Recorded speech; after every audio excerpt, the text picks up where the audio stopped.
Jajare sampean iki anake Pak Kangko ngerti putrane? Tahu. Wis kenalan borong? Sampun. Alah ngen. Iya, jelas no, ilmu laduni ya. Wah, iya ilat itu geni ya. Nggih. Heeh, dadi ngrungokne tok ngono iso ya. Nggih, kambang sak titae. Ya niken Salindri sakmene ya wis ngene iki di karo mbok iki delokne sapa-sapa ngono. Mbak niken biyen pancen ngono, Nduk. Nggih. Pak Kangko tumut anak kula kersane anu ya kaya ibuke sampean. Nggih. Sing niken Salindri dipangku Pak Kangko kae. Teng mriku. Oh ning dhuwur kotak ngono dipangku Nggih, Pak tapi Kangko. kula mboten usah sampean wis tuwek kok. Ya ora kuat aku mangku awakmu to, Nduk. Nggih. Napa? Peleng napa Slendro? Sing piye sampean muni? Sing piye? Oh, Slendro. Nah. Sampean ngerti, jajare sampean iki anake Pak Kangko ngerti putrane? Tahu. Wis kenalan borong? Sampun. Sampun nginvit nomor HP dereng? Sampun. Sampun. Wis anu apa jenenge? Follow TikTok. Apa jenenge ngono kae? Follow. Nah, ampun nggih. Ular kambang iki karo lenggah ya, no? Nggih. Nggih, mengki lagu sing keras-keras deloken sindene Pak Kangko lek nganggur mending badok kae deloken. Beh, jan rumah aku sindenku iki awake saya gedhi ora krasa. Nek ora apa-apa terus lek mangan enak berarti awake sehat. Oh, ngono. Nah. Lancung, jong be. Aja mangan sekali-kali ujakan fotono lho aku.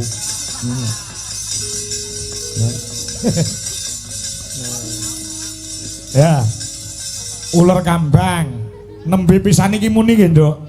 Nggih. Sing ngajari sinten? Kula no emang niku lho, napa nggih? Napa nggih? Iso karepe dhewe ngono apa? Ya wis ngrungokne YouTube langsung iso kula. Weh, alah ngen. Iya, jelas no, ilmu laduni ya. Wah, iya ilat itu geni ya. Nggih. Heeh, dadi ngrungokne tok ngono iso ya. Nggih, kula no pas teng mriko napa teng pundi pas Burini nyanyi ular kambang kula rungokne. Heeh. Berarti kok cengkoke kaya Burini ya? Mboten. Mboten. Jajal tak rungokke sithik jajal ular kambange kaya ngapa. Sing ngendange anu ya, Mbak anu Angel. Angel enak lagi. Deh. Heeh. Sembarang. Milih Mbak Angel apa Mas Kasih? Mbak Angel. Oh, Mbak Angel.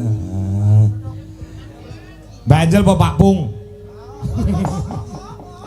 Ayo Angel, pengendang wedok. Ngedeng ya. Duh, Cik gadis, cik perawan. Tak titeni terus anggere bathuke cik gilap meneh cik perawan. Angger bathukane. Ya. Coba kayak apa? Dikendangi karo Mbak Angelia. Nah, Maharani. Nah. Coba, nano.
Burini umpaminipun dibiji ngoten bijine pinten? Kimora jek cah sakmono lagek kelas 4 SD wis iso nembang uler kambang. Niku cara dinilai bijine pinten? Wah, bijine niku kuatah sangat niku. Nggih. Ing atase cah cilik Nggih. wis vokabulere kuatah, Nggih. suarane wis dadi, iramane wis nyekale wis kuat. Nyekel irama. Nilainya pokoknya banyak sekali. Oh iya. Cara anu ki nggih Mbak Rini. Wah, nggih niku. Kumlot. Nah, kumlot. Niku luar biasa niku. Nggih. Ya, itu luar biasa.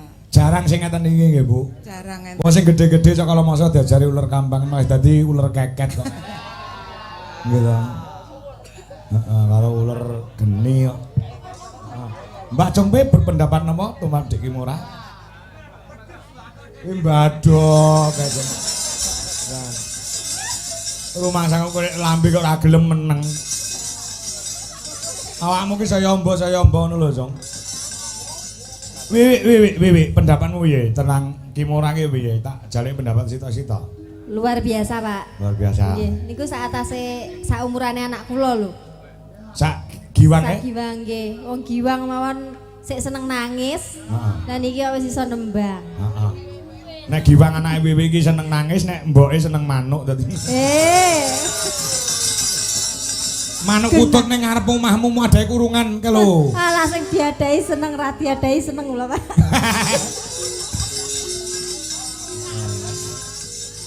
Anu nduk Kimora. Nggih. Bu Wiwi kuwi melu Pak Kangkok kuwi wis prawan dhisik.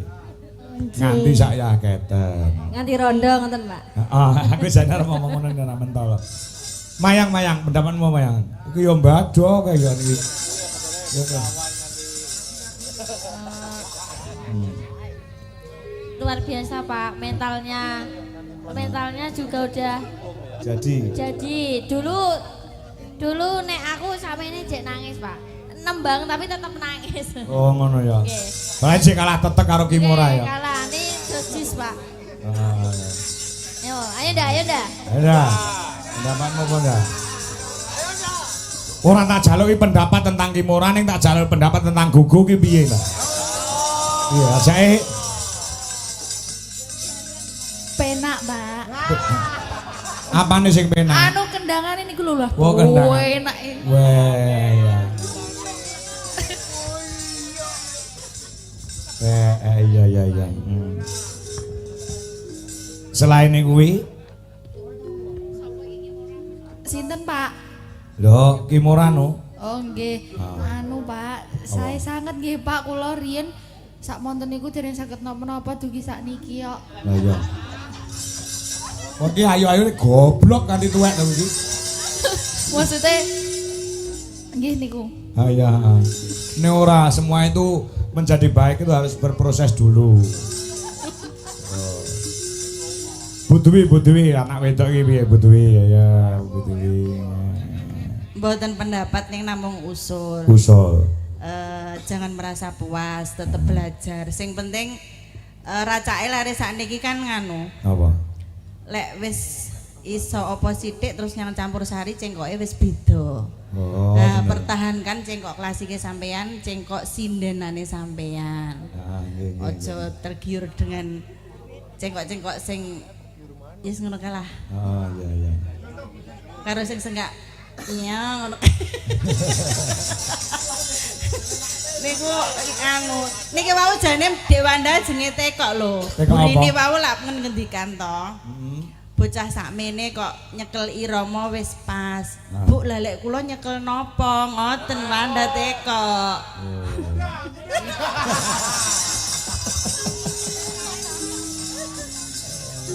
Nggih ngoten Pak Kangko. Nggih, Dedeh. Nggih. Tur bertahan melek nganti goro-goro lho betahe. Ya. Tata mbiyen ki sak kelas 4 SD lagi iso nembange anu kok ya nduk ta. Ngambur ngawang-ngawang to, lagi kuwi lho nembange Tata dhisik. Nah, saiki wis apa-apa iso, wis dadi tokoh utama dalam pementasan wayang bocah, wayang wong bocah, luar biasa. Bapak bangga karo anak-anakku sing padha bergulang utawa bergelut dalam kesenian.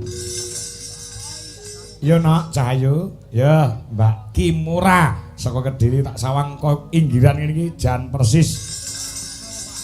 Nah, persis kaya almarhum Mega saka Kediri. Plek ketiplek sak bodine, sak pipine nyempluk-nyempluke, sak model-modele bocah yo ngono kuwi kecilik wis kaya Kimura silep godhong ganyong, irunge mendel bathuke nono. Ning suarane jotos teman. Ayo Nduk, terus ki Nduk.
Mongko lagek muni pisanan lho. Iso kaya ngene nganti muni pindho ping telu meni wis luar kepala. Ya Nduk semangat ya Nok Cahayu. Duh.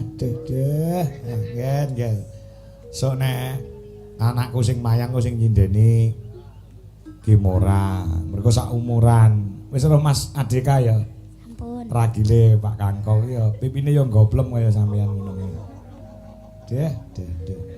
Aku karek ngetutne karo ngrokok anakku kok ngono kuwi. Iya. Ya. Ya, menenduk sing rada gumyak lagune apa? Sepisan meneh kok gek kundur ya ora apa-apa. Napa? Dangdut. Dangdut napa? Anu ngadeg sik ayo. Nah, sak karepmu Pak Kangko ora ngarani nduk. Sak senengmu arek nembang apa?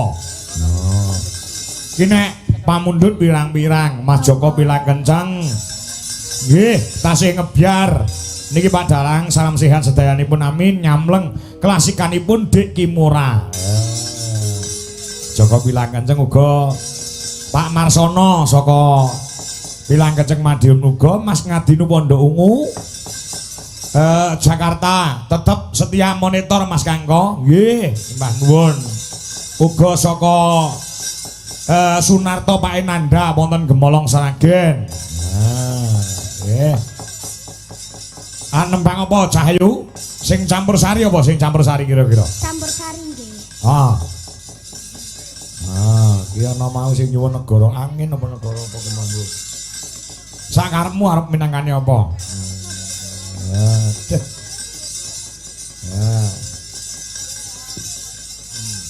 Nggih. Napa nggih? Wah. Manut sampean sing kira-kira sampean seneng tur apal apa? Sumanding mawon. Semanding?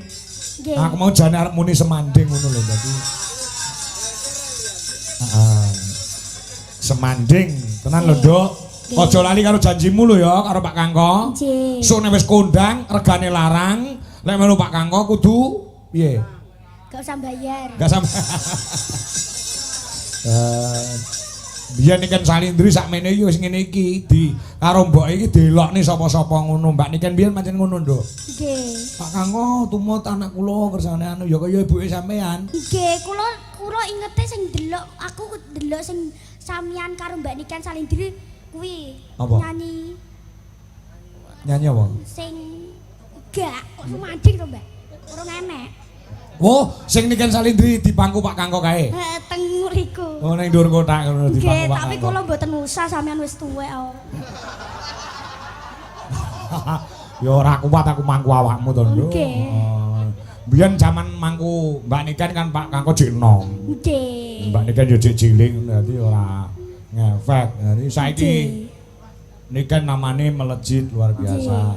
Zaman Saiki lak mangku Mbak Niken wis kuat. wis ora kuat wisane gedine semono. Ya ora mung akeh anakku kok.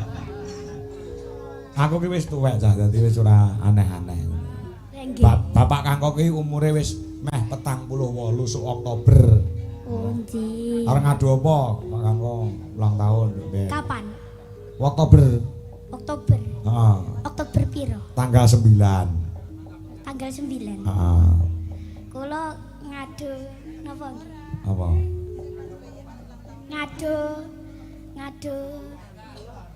Ngadu sinden. Ngadu sinden. Ya lah, mboten. Ngadu tembang karo donga ngono, Nduk. Nggih, tembang, donga, dhuwit.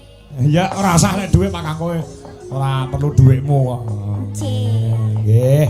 Sumanding ya, Nak. Semoga Nggih. kamu bisa melejit kayak Mbak Niken, Mbak Lintang. Amin. Kediri kan produksi sinden pirang-pirang. Nggih. Nggih, nggih. Dikempit-kempit pancen dhisik terus. Oh, ngono ya. Ya. Karo mboke Niken biyen si Mbak Wiwin ki pancen yo ngono. Kersane tumun jenengan nggih Pak Kangko. Yo. Mau saiki nganti kondang kaya ngono, Lintang ya ngono, nyusul karo mboke. Tulung Mas Kang anu Pak Kangko niki Lintang kula titip ning jenengan iki tekan dewasane ya Lintang Kairo juga luar biasa iki tukul meneh Nduk Kimura. Nggone melu Pak Kangko ora mikir perkara dhuwit ning pengen tampil eksis bersama Dwijo Laras Indonesia. Nggih. Yo sumanding monggo para musiknya Indonesia. Iki sing ditampilke sing cek bocah-bocah wae sing tuwek-tuwek iki engko kari-kari. Ngene ya, Truk. Yo. Mbak Tata iki mau nembange wis. Lah saiki tak kon joget. Joget. Yo. Milion, Nduk. Jaipongan apa lenggeran? Nek jaipongan bajidor kahot, lek lenggeran eling-eling Banyumasan. Nah, ya Cahayu. Ketokno nek kowe tak kursuske tak sekolahke ana ing Surya Sumirat utawa Sanggar Tari. Kene ya ana Sanggar Tari, Truk. Ya, Saraswati nek ora kleru. Wah, ngono ya. Ngono Apa no? Jaipongan apa lenggeran? Lengger mawon. Lengger mawon nggih, eling-eling Banyumasan coba. Oh, ngono Ya, Wingi bubar tampil maksimal luar biasa menjadi tokoh sentral dalam lakon Sri Kandi Mustakaweni wayang wong bocah. Oh ngono, Bro. Ya. Gatut kaca kembar? Ya. Pentase ana ing Bali Kambang Surakarta. Ya sayangi aku ora iso nunggoni mergo ana gawean. Maaf ya, Nduk. Maaf, Bapak pas kae ora iso nunggoni. Nggih, mboten napa-napa. Kapan? Pentas meneh kapan? Tak nunggoni aku. Niki sementara dereng enten Dereng tapi sampun mendekati ujian materi SS. Oh, ngono ya. Nggih, bulan insyaallah bulan September pertengahan. Oh, muga-muga ora pas barengan Bapak Dalang ya. Amin. Yo coba lengger Banyumasane nggih Cahayu. Nggih. Nah, yo tanpa dibawani ya, Truk, tanpa dibawani coba. Mumpung sing ngendang kuwi saka kulon. Kulone ngunut. Ya. Yo. Nah. Coba kaya apa diaturke lenggeran Banyumasan. Heling-heling Banyumasan yuk.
Deh. Ya, cucu lek nyekolahne lek ngeleske ya, Truk. Ya. Wis sekolahe nganti setengah 4 rong nganti mulai wis bablas ning sanggar. Mulai wis jam 8 bengi jam 9 bengi, Truk. Oh, mbendina ngono kuwi.